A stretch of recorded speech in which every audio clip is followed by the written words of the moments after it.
Monseigneur Mbote, yo mutoko kiko décrypter les biso cérémonie et salami lelo, yo moko pe osala qui intronisé.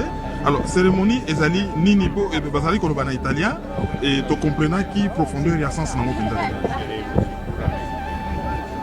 Misa totiko sambela pe okati ya milulu ya misa tosalaki wana biloko biye bikosangisa eta ya Saint Pierre et Paul oyo ekangemi na Vatican na eta ya mboka na biso Nouveau Zaïre pote bisanga tosala lokola Kristo akangisi biso na misa tuti kosambela tolanda ye po ya koyebisa bosolo pe nzela pe bomoi oyo tosengi kopesa na bana ya Nouveau Zaïre. Bongo milulu wana toti kosala sikawa ezali kozwa bobenisi pe na bobenisi wana biso tango tosangani na Président Malanga eyamba na biso tomoni te yende alongo bani pote akoma Président ya République yango wana topesi ye lelo makokisi maimaso na eta ya Saint Pierre et Paul na kati ya Vatican te mpo na biso azali de nini ja président. Voilà. Yo ozali Monseigneur Akuma, oyebani makasi na Vatican awa, notamment na milieu ya Congolais et na milieu ya Papa oya liboso ozalaka Papa Jean-Paul II ozalaka exorciste na ye. Zali ozali moto moko, ozali na mayele ya bomoto, mais ozali pe na mayele oyo spirituel. Okoki komona oyo liso ya moto nyonso ezali komona te. Eloko nini omoni na nzoto ya elenge mobali oyo esali que ozoye presque sous protection na yo et au présenter na ba milieu oyo ya makasi awa na Vatican. Bokutani biso na elenge oyo euti ezali mbuma ya sambo ngai nazali kokoba kosala tango na longwaki na Vatican akei na mboka boko ya kosala makambo etali développement po totonga ekolo na biso kokoso oyo ngai nazwi kuna esali te toye kozonga makambo masalemi te sikawa batuni ngai te bongo makambo yango masuku be na nzela ya boto yo lokola omona kodo omona ndenge nini ngai nalobi te mwinda moye mosaka te tokenda kuna pe tokomi awa tozongi awa modese kokopela bongo te nakosambela nde omeli mingi te nzambe akolukela biso moto akotindela biso moto oyo azali na makoki ya kokamba ekolo na biso na kokoso nyonso oyo azali na yango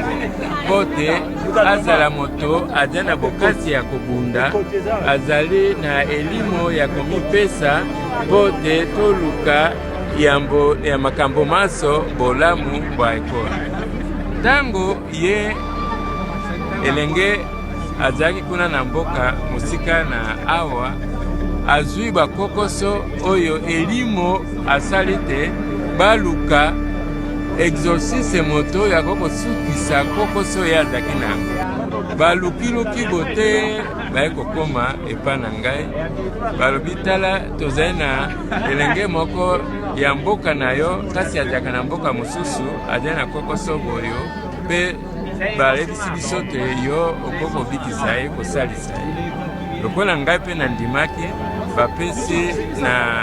bapesa numero ya telefone na ngai abengisa ngai tosololi na ye ntango nayoki ye nalobi lobi oyo makambo yo ozali na bango okomona te madesusu te ye amoni bongo yango wana ye mpe lokola alandi makambo ngai nalobaki na ye nayebisi ete yaka okoma awa nayolisa ngai tokotambola mpo te nakokotisa yo na kati ya makambo na bokasi bwa eklesia oyo esika ngai nazali te nakomema yo kino nakitisa yo na mboko ya biso eteni ya eklezia oyo ya biso lokola ezali kuna bango mpe bayoka yo bandima eloko oyo mpe makambo nyonso totamboli na ye tokomi kuna mpe tozali kokoba kotambola yango lokola tokutanisi awa na kati ya eleko ya pasika kristo oyo asekwi lokola tolobaki na italien bongo ngonga ekokaki te mpo tona koloba na lingala so na francais ezali komonisa te nzambe oyo ayaki mpo te abikisa biso ayaki na elimu ya mosembo mpe na molungi monene ntango bato balingi kolanda mateya ya maye te maye mpe babomi ye akasaki te balongi ye bongo yango wana ye alugoi asekwi batiaki basoda mpo bakengele ye mpo. Nous sommes à Bweremana, chefferie de Bahoundé. C'est dans la province du Nord Kivu, en République démocratique du Congo. Les relations civilo-militaires sont au bon fixe. Petit commerce, patrouille, au rendez-vous, sans incident. Les habitants soutiennent leur armée et les Wazalendo, mais aussi ils demandent plus d'efforts pour libérer d'autres collines voisines sous l'emprise de la coalition M23 AFC RDF. Tout Bweremana est entre les mains de soldats FARDC. C'est Ngumba qui est sous l'emprise de l'ennemi. Ceux qui ont fui Bweremana doivent rentrer parce que je vois le gouverneur arriver ici, c'est-à-dire que tout va aller pour le mieux. Et à notre armée, je demande que tout le monde puisse soutenir cette armée pour que tout le monde qui a fui Bweremana revienne.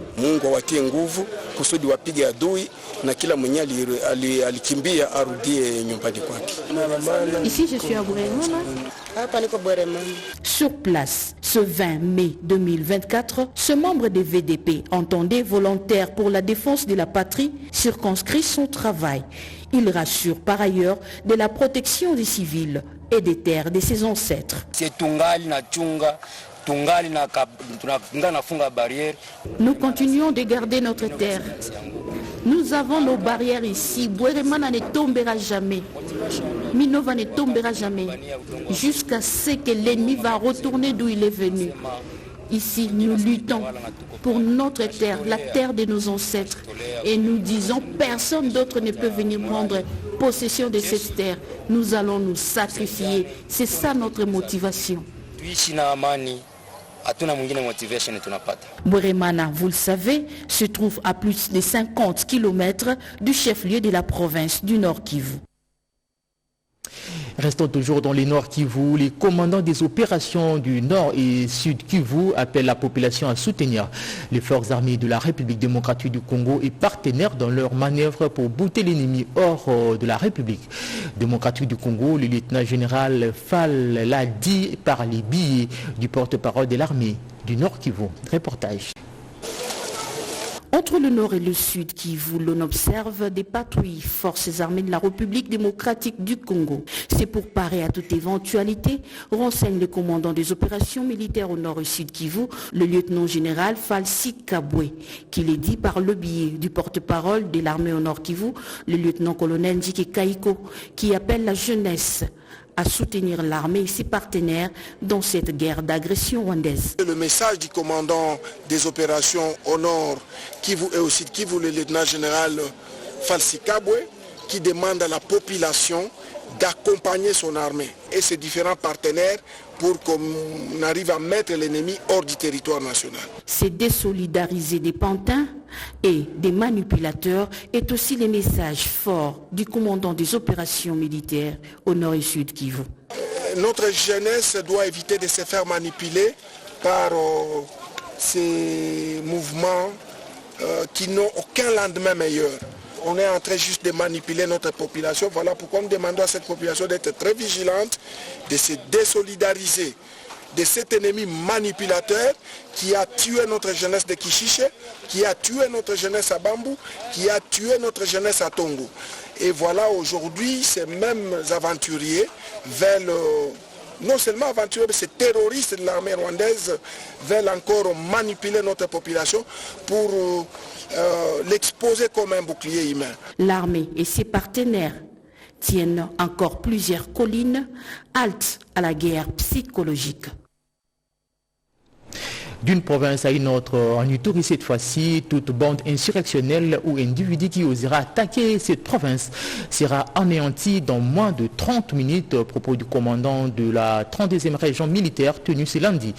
À Bunia, c'était à l'issue d'une marche d'endurance et des dissuasions organisées en ville de Bunia. Reportage Selemani Junior. C'est pratiquement dans les 4 coins de la ville de Bunia, chef-lieu de la province de l'Ituri, que ces jalonnements ont été perceptibles toute la nuit jusqu'à la levée du soleil. Il s'agit de nouvelles unités déployées dans cette partie orientale de la RDC pour parer à toute éventualité. Ici, à la tribune officielle de Bunia, le commandant de la 32e région militaire, le général-major Tambouka Iribin, les a invités à la discipline.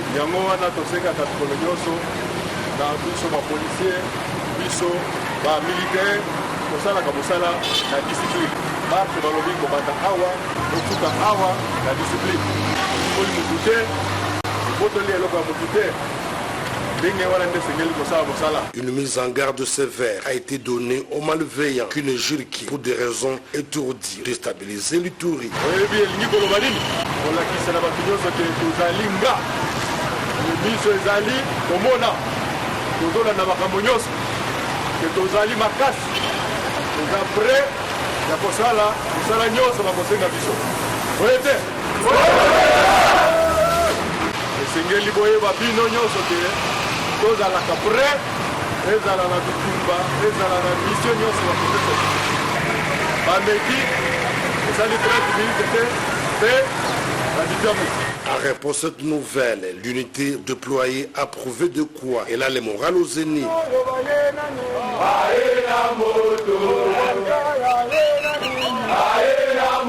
Cette marche d'endurance et de dissuasion voulue par le commandant des opérations et gouverneur militaire de l'Ituri, le lieutenant-général Bouyanka Chomodjouni, intervient 24 heures seulement après une tentative de coup d'État étouffée dans l'EF par les rouleaux compresseurs de forces armées dans la ville-province de Kinshasa.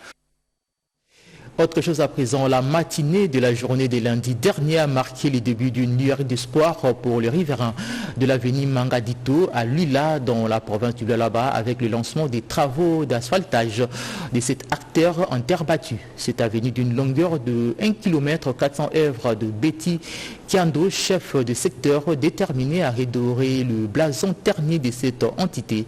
Et cette voie de communication aidera les fils et filles de ces coins de la République démocratique du Congo à vaquer librement à leurs occupations aux fins de se prendre en charge au quotidien. Ricardo Bambeka nous en dit un peu plus dans ses reportages.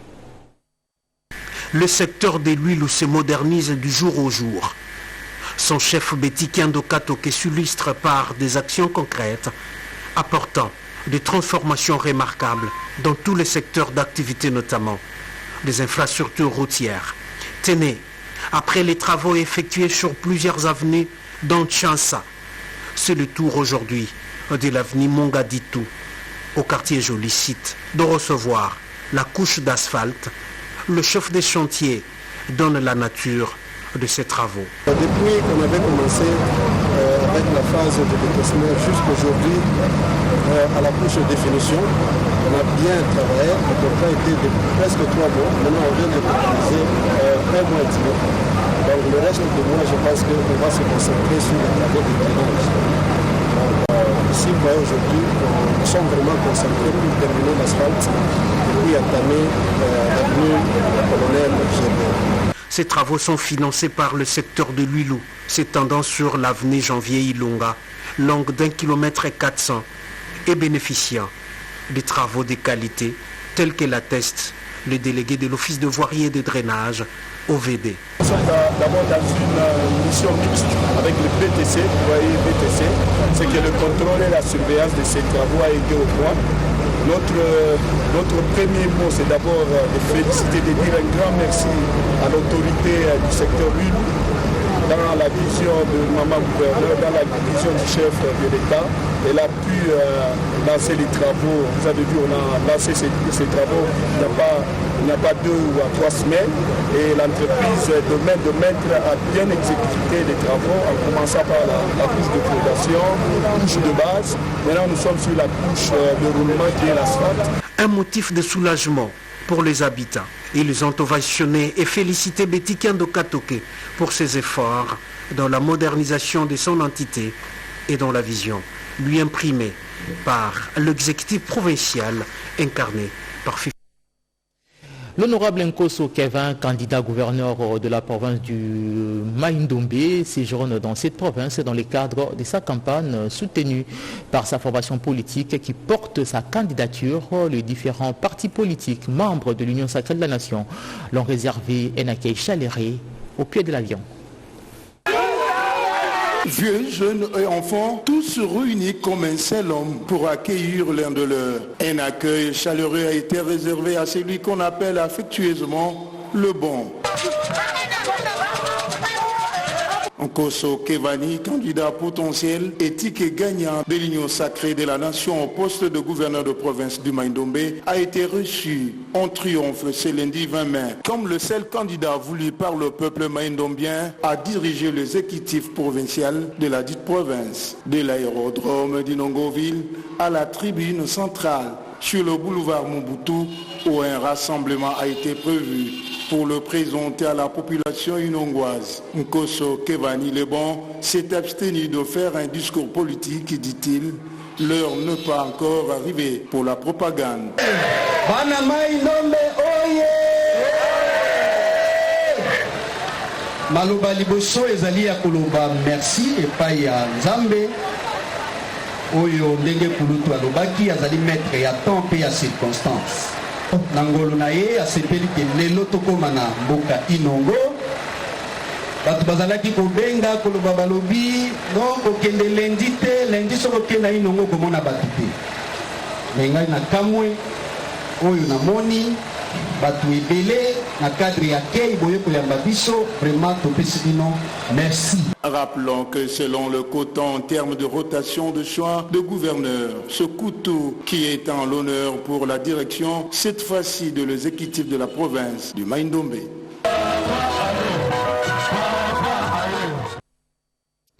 Il n'est resté qu'un hôpital de nom.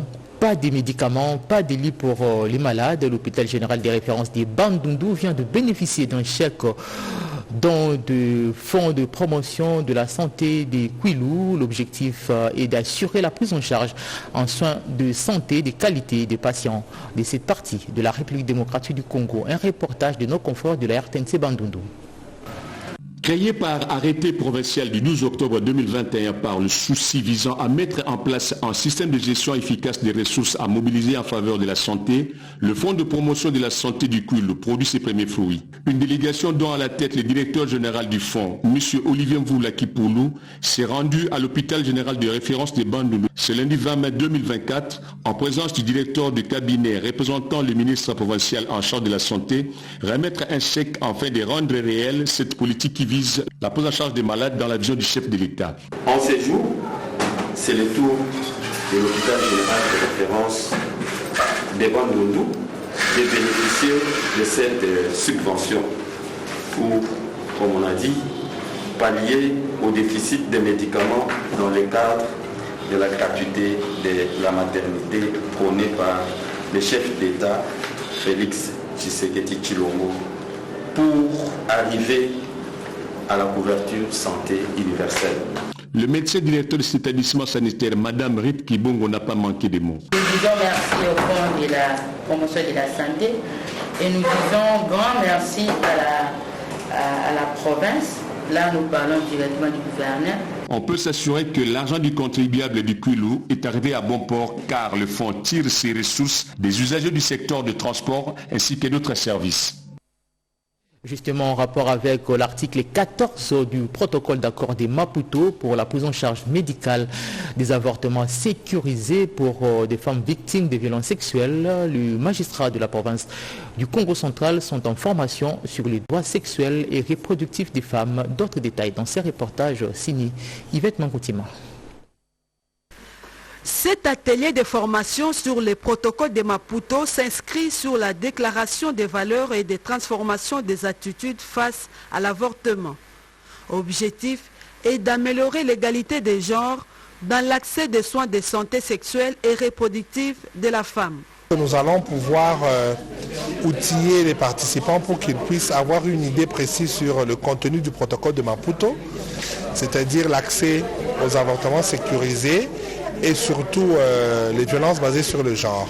Quand on dit protocole de Maputo, c'est en fait un protocole à la Charte africaine des droits de l'homme et des peuples relatif aux droits des femmes et qui avait été adopté par le président africain en 2003 à Maputo. C'est comme ça qu'on appelle ça désormais protocole de Maputo. Organisé par le Conseil supérieur de la magistrature avec l'appui de l'AIPAS. Le magistrat a la responsabilité, après cette session de formation, d'appliquer des stratégies apprises dans la promotion de la femme et de renforcer ses droits. AIPAS tient à accompagner ces juristes dans l'accomplissement de leurs devoirs au profit de la femme congolaise. Ouverture ce mardi à Kinshasa de la télé nationale sur l'état des lieux des outils techniques d'enregistrement et d'immatriculation des sociétés coopératives du Congo. C'est le ministre d'État en charge du développement rural, François Roubota, qui a lancé ses travaux ici à Kinshasa. Rodépanda a signé ce reportage. 3 jours vont suffire aux participants à cet atelier d'avoir l'opportunité d'échanger sur l'expérience vécue pendant les cérémonies d'enregistrement et d'immatriculation dans les différentes provinces, Kinshasa, Haut-Katanga, Lualaba, Nord et Sud Kivu. Il sera non seulement l'occasion d'avoir le feedback des différentes coordinations qui jouent un rôle très important sur le terrain au niveau de différentes coopératives en collaboration avec les inspecteurs provinciaux. Le ministre d'État en charge du développement rural, François Roubota Masumbuko, circonscrit l'importance de cet atelier. Nous sommes dans un processus d'une réforme capitale et importante pour notre pays, la République démocratique du Congo. Réforme voulue par son Excellence, Monsieur le Président de la République, Félix-Antoine Tshisekedi Tshilombo, pour nous mettre en conformité avec l'OADA. C'est une réforme très très importante qui va aider les sociétés coopératives à avoir accès à beaucoup de moyens d'accompagnement pour booster l'économie rurale au niveau de nos milieux ruraux. Le directeur des programmes de VNG International, une agence pour la coopération internationale des municipalités néerlandaises qui milite pour la fourniture des services de qualité aux communautés, loue la tenue des présentes assises. La tenue de ces assises rentre dans le processus plus large s'inscrivant dans l'assainissement du cadre juridique régissant les sociétés coopératives en RDC et permettant finalement à ces structures d'exercer leurs activités dans un contexte des affaires plus clair pour les petits producteurs agricoles, les creuseurs artisanaux dans les mines et d'autres acteurs du monde rural. Le présent atelier est prévu pour 3 jours et se clôture le jeudi 23 mai prochain. Et vous avez reconnu la timbre vocale de Jean-Pierre Ndolou Demazou dans ses reportages. Finances publiques en République démocratique du Congo, c'est l'intitulé de l'ouvrage qui vient de s'ajouter dans le monde de la littérature congolaise. La cérémonie de vernissage de cette œuvre scientifique préfacée par le professeur Bakandeja est intervenue dernièrement à Kinshasa. Anastasie Dombo nous en dit un peu plus. Finances publiques en République démocratique du Congo, c'est une nouvelle contribution significative à la littérature sur la réforme des finances publiques en République démocratique du Congo. Ce livre porte 780 pages, dont l'auteur est le professeur Joseph Moto Kosarade, docteur en économie des finances publiques, et par le professeur émérite Bakandeja Wapungu, qui apporte des orientations scientifiques à ce livre. L'auteur a au cours de cette séance, expliqué sa motivation à écrire cet ouvrage avant de prendre la parole pour présenter la structure et les contenus du livre, soulignant la richesse et sa profondeur. Un travail exceptionnel et sa capacité à rassembler autour des personnalités éminentes, tant du monde scientifique que politique, autour d'un sujet aussi crucial. Les finances publiques est considéré aujourd'hui comme une science au carrefour de plusieurs disciplines. Vous avez les droits, vous avez la science politique, il y a même cas aussi l'économie. Mais vous allez remarquer en lisant surtout le contenu de cet ouvrage, je ne suis pas seulement arrêté dans les aspects purement juridiques, je suis allé très loin en faisant même des analyses économiques. Le professeur Joseph Moto a exhorté l'assistance à réfléchir sérieusement à la réforme des finances publiques et l'administration pour bâtir un Congo fort et performant.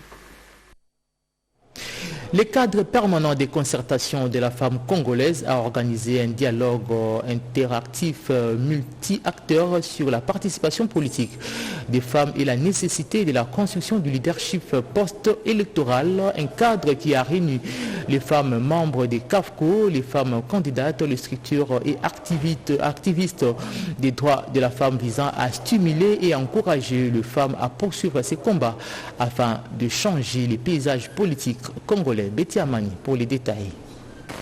Le 4e cycle électoral en République démocratique du Congo a été marqué par une très faible représentativité de femmes dans les assemblées délibérantes à tous les niveaux des scrutins combinés, malgré l'arsenal juridique qui promeuvent les femmes et les plaidoyers des organisations de droits de la femme auprès des partis et regroupements politiques. Malgré les scores faibles réalisés par les femmes aux élections, les femmes ne désarment pas. Elles sont plus que déterminées à lutter pour changer les paysages politiques congolais. C'est l'un des objectifs du dialogue interactif multi-acteurs sur la participation politique des femmes et la nécessité de la construction du leadership post-électoral organisé par le cadre permanent des concertations de la femme congolaise avec l'appui technique et financier des Open Society Africa. Nous sommes là pour remettre sur la table, en tout cas, l'épineuse question de la participation politique de la femme. Les élections, les femmes se sont jetées à corps perdu là-dedans, mais les résultats ne sont pas fameux. Et nous nous disons, on ne croise pas le bras, nous continuons la lutte, nous voulons reconstruire le leadership féminin post-électoral. Parce que beaucoup qui étaient candidates, au vu de tout ce qu'elles ont enduré, comme violence électorale, les obstacles qui étaient érigés sur leur chemin, beaucoup sont en train de faire comme des pas en arrière. Or pour nous, ce sont des pionnières. Nous sommes là pour réexaminer les violences qu'on a subies, réexaminer les obstacles qui se sont érigés devant nous, mais dire comment les contourner. Cette rencontre avait aussi pour objectif d'identifier et d'alerter l'opinion sur les problèmes majeurs qui plombent la participation politique de la femme et de dégager des pistes et des solutions pour renverser les tendances. Au total, 50 personnes prennent part à ces dialogues interactifs. Il s'agit des femmes, leaders membres des CAFCO, des partenaires techniques et financiers, ainsi que de membres des organisations travaillant sur la question électorale et autres activistes de droits de femmes. Le Cameroun a célébré hier le 25e anniversaire de son unité nationale ici à Kinshasa. L'ambassadeur camerounais a réuni les ressortissants camerounais et quelques autorités de la République démocratique du Congo pour évoquer les relations entre ces deux pays. C'est tout Kenina pour les détails. Placé sous le thème « Armée et nation ensemble pour un Cameroun uni, pacifique et prospère », la traditionnelle fête nationale du Cameroun célébrée le 20 mai de chaque année a vécu également à Kinshasa. Ce sont des retrouvailles, si on peut le dire ainsi, de la communauté camerounaise vivant à Kinshasa, les chefs des missions diplomatiques, les partenaires et amis du Cameroun, tous ont répondu présents à l'invitation du diplomate camerounais en poste à Kinshasa. Ce 52e anniversaire de l'unité nationale consacre non seulement l'histoire de ces pays, mais également l'avenir radieux de la République du Cameroun, a insisté dans son adresse l'ambassadeur du Cameroun en poste à Kinshasa. Cette journée est pour nous, Camerounais, l'occasion de réfléchir sur le chemin parcouru, de célébrer les réalisations accomplies et de renouveler notre détermination à surmonter les défis à venir. Par ailleurs, il a affirmé que son pays et la RDC entretiennent des relations bilatérales très anciennes et fructueuses. Je tiens à exprimer ma gratitude à tous ceux qui ont œuvré pour la réussite de cette coopération militaire, renforçant ainsi les fondations de notre avenir commun. Les échanges éducatifs et la formation avec des étudiants congolais et camerounais poursuivant leurs études dans des institutions partenaires au Cameroun ou en République démocratique du Congo. Pour la petite histoire, c'est grâce au référendum du 20 mai 1972 à qui revient les mérites de la réunification du Cameroun francophone et la partie anglophone. Ce référendum a permis aux Camerounais de voter pour un État unitaire par opposition à l'État fédéral qui existait. Et dans cet élément, vous allez découvrir les activités agricoles réalisées dans le cadre de la coopération entre la République démocratique du Congo et l'Italie. Reportage.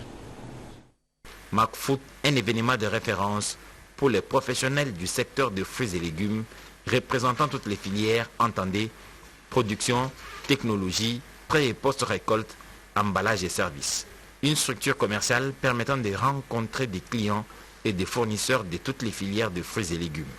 Un point de référence pour les entreprises intéressées par les marchés des plantes officinales, aromatiques et médicinales. Ça nous permet en fait de pouvoir renforcer le capital humain dans les chaînes de production que nous avons, mais également de pouvoir installer ces chaînes de production qui répondent aux normes du commerce international et de faire un bond en avant sur la transformation de l'agriculture, comme le veut le président de la République, son Excellence Félix Antoine Tshisekedi Tshilombo. Nous avons un avantage comparatif dans notre pays. Au-delà de la terre qui est disponible, il y a également les climats, les conditions climatiques et écologiques sont favorables. Ça veut simplement dire qu'on peut produire à moindre coût, mais en utilisant les technologies innovantes, parce qu'il faut tabler sur le rendement, sur la productivité, et également réduire la pénibilité du travail. Cette foire a donc facilité les rencontres professionnelles avec des experts du monde entier et reste 365 jours en contact avec le monde des fruits et légumes. Ainsi, la participation de la République démocratique du Congo dans MacFoot intervient dans un contexte particulier de l'histoire de l'agriculture congolaise, en ce qu'elle traduit en acte la vision du chef de l'État, Félix Antoine Tshisekedi Tshilombo, sur la revanche du sol sur le sous-sol, à travers un programme de transformation structurelle et rapide du secteur agricole. Désormais, la structure des épouses de policiers et militaires se retrouvera dans le 26 provinces de la République démocratique du Congo. La présidente de l'association Cité Soupra a procédé à l'installation de la plateforme dont la vocation est d'intercéder en faveur de conjointes de nos compatriotes qui servent sous les drapeaux. C'est à Gemena, dans le Sud-Oubangu, que le temps a été donné. Patrice Aungu pour le commentaire.